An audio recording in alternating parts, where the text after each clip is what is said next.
যাদের মা নাই তারা জানে মা না থাকার কি জ্বালা, যাদের বাবা নাই তারা জানে বাবা না থাকার কি জ্বালা। এখন ঘরে ঝগড়া করেন, এখন ভাল লাগে না আব্বা আম্মারে, এখন আব্বা এই ভুল ধরে, আম্মা এইটা বলে, এখন অনেক অসহ্য লাগে।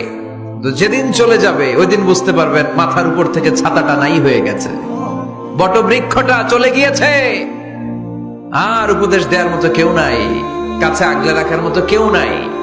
এজন্য আব্বা আম্মা থাকতে আমরা যেন আব্বা আম্মার কাছ থেকে দোয়া চাই। আব্বা আম্মার দোয়া কোনোদিন আল্লাহ তাআলা ফিরিয়ে দেয়। মায়ের মর্যাদা অনেক বেশি, বাবার চেয়ে 3 গুণ বেশি, কমসে কম। কয় গুণ বেশি? মা মা মা, তারপর বাবা। 3 বার মা। কয়বার মা? একবার বাবা। তার মানে মাকে ইসলাম দিয়েছে স্বর্ণ পদক, দিয়েছে রৌপ্য পদক, দিয়েছে ব্রোঞ্জ পদক, আর বাবাকে দিয়েছে সান্ত্বনা পুরস্কার। আমরা এটা নিয়েই খুশি, ঠিক কিনা? তাহলে মাকে 3টা পুরস্কার, স্বর্ণ পদক মা, রৌপ্য পদক মা, ব্রোঞ্জ পদক মা, বাবারে দিছে কি? সান্ত্বনা পুরস্কার।